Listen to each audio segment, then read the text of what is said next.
लोग सीखोगे कि झाड़ू की सवारी कैसे करते हैं। चलो फिर शुरू हो जाओ।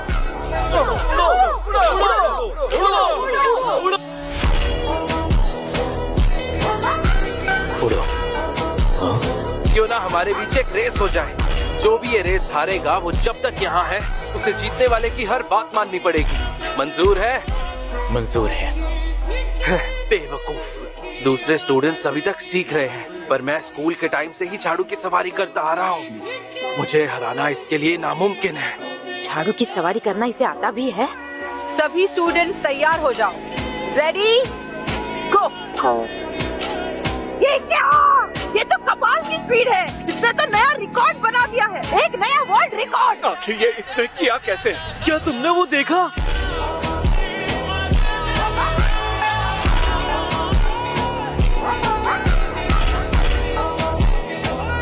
आज तुम लोग सीखो